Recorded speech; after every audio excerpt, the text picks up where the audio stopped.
Salam alaikum wa rahmatullah et bienvenue dans cette nouvelle vidéo où nous allons aborder la correction de l'exercice numéro 22 du quatrième chapitre, fonction logarithme. Le contenu d'exercice. Dans chacun des cas suivants, calculez la dérivée de la fonction f définie sur l'intervalle i. Le premier cas, calculons la dérivée de la fonction f définie sur l'intervalle i, l'intervalle ouvert e plus l'infini par f de x égale ln carré de x moins ln de x, tout sous la racine carrée. Premièrement, montrons que cette fonction est dérivable sur l'intervalle i. On a les deux fonctions, ou bien la fonction définie par ln de x est dérivable sur l'intervalle ouvert 0 plus l'infini. C'est une fonction usuelle. Alors, elle est dérivable sur l'intervalle i. Par suite, la fonction définie par moins ln de x est dérivable sur l'intervalle i comme multiplication d'une fonction dérivable par un nombre réel.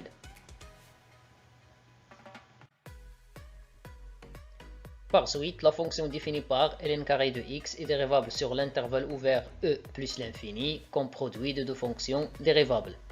Par conséquent, la fonction définie par ln carré de x moins ln de x est dérivable sur l'intervalle i comme somme de deux fonctions dérivables.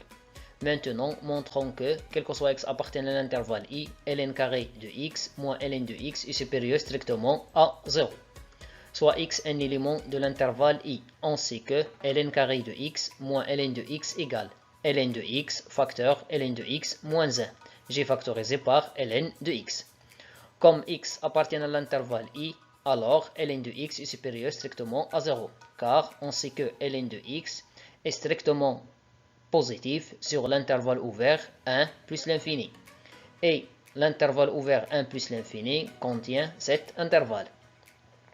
Par suite, le signe de ln carré de x moins ln de x sur l'intervalle i est celui de l'expression ln de x moins 1. On a x appartient à l'intervalle ouvert e plus l'infini implique que x est supérieur strictement à e. Ce qui implique que ln de x est supérieur strictement à ln de e. On a gardé l'ordre car la fonction ln est une fonction strictement croissante. Ln de e égale à 1, puis on déplace 1 vers le premier côté, on obtient ln de x moins 1 est supérieur strictement à 0. Et l'on résulte que, quel que soit x appartenant à l'intervalle ouvert e plus l'infini, ln de x facteur ln de x moins 1 est supérieur strictement à 0. C'est-à-dire que ln carré de x moins ln de x est supérieur strictement à 0 sur l'intervalle ouvert e plus l'infini. Par conséquent, la fonction f définie par la racine carrée de ln carré de x moins ln de x est dérivable sur l'intervalle i. Et on a, quel que soit x appartient à l'intervalle i, la dérivée de f, c'est la dérivée de cette expression. C'est une racine carrée. La dérivée de la racine carrée de f égale la dérivée de f sur 2 fois la racine carrée de f. Avec f dans notre cas, c'est la fonction définie par ln carré de x moins ln de x.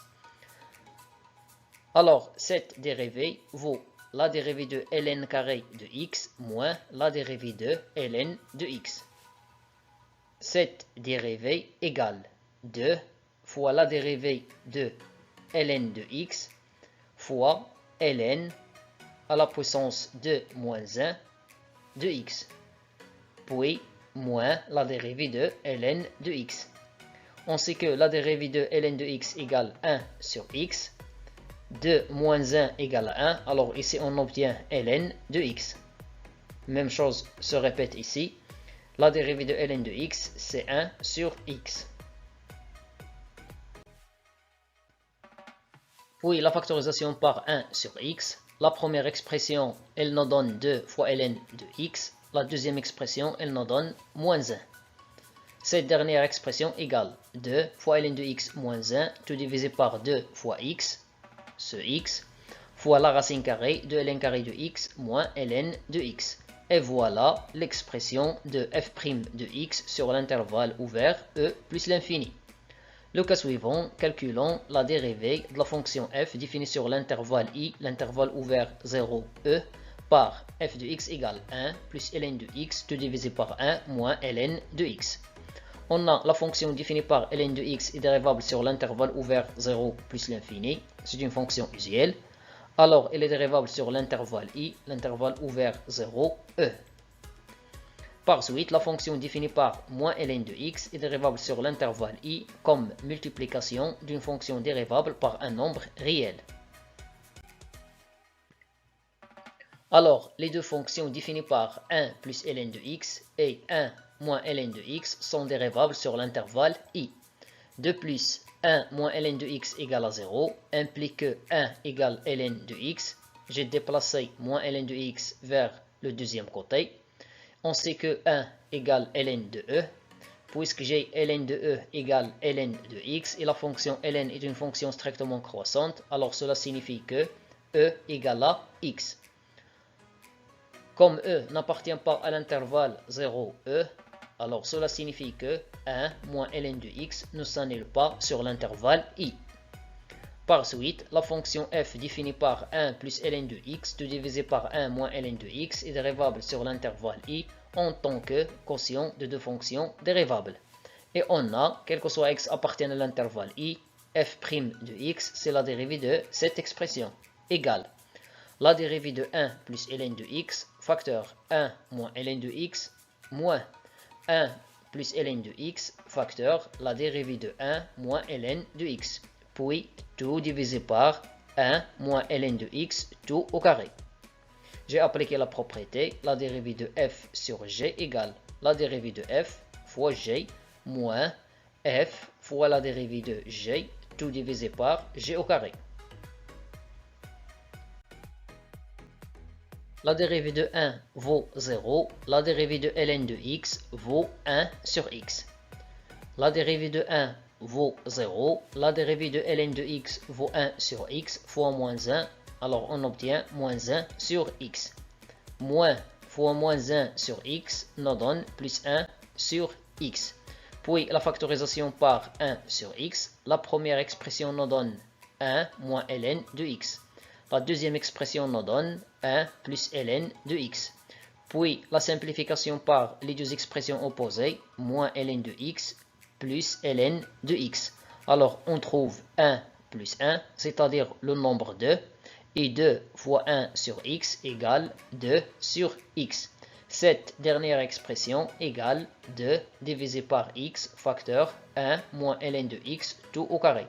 Et voilà l'expression de f' de x sur l'intervalle ouvert 0, e. Le dernier cas, calculons la dérivée de la fonction f définie sur l'intervalle ouvert 2 plus l'infini par f de x égale ln de x moins 1.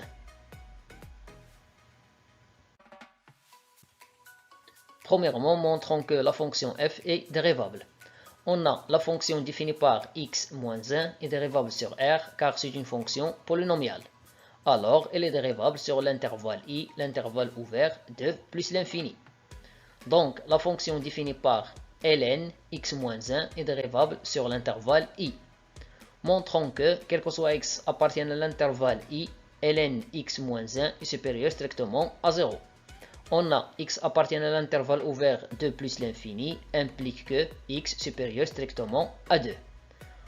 On retranche 1 dans les deux côtés, l'ordre ne change pas, on obtient x moins 1 est supérieur strictement à 2 moins 1, c'est-à-dire x moins 1 est supérieur strictement à 1. Puis on va utiliser ou bien on va introduire la fonction ln, on obtient ln de x moins 1 est supérieur strictement à ln de 1. La fonction ln est strictement croissante, donc il garde l'ordre. ln de 1 égale à 0. Cette dernière expression signifie que, quel que soit x appartient à l'intervalle ouvert 2 plus l'infini, ln de x moins 1 est supérieur strictement à 0. Il en résulte que la fonction f définie par ln de x moins 1 est dérivable sur l'intervalle i, l'intervalle ouvert 2 plus l'infini. Et on a, quel que soit x appartient à l'intervalle i, la dérivée de f, c'est la dérivée de cette expression, égale la dérivée de ln de x moins 1 divisé par ln de x moins 1. La dérivée de ln de x moins 1, c'est la dérivée de x moins 1 divisé par x moins 1. La dérivée de x égale à 1, la dérivée de moins 1 vaut 0. Alors on obtient 1 divisé par x moins 1, tout divisé par ln de x moins 1. Après, on va appliquer la propriété a sur b, tout divisé par c, égale a sur b fois 1 sur c.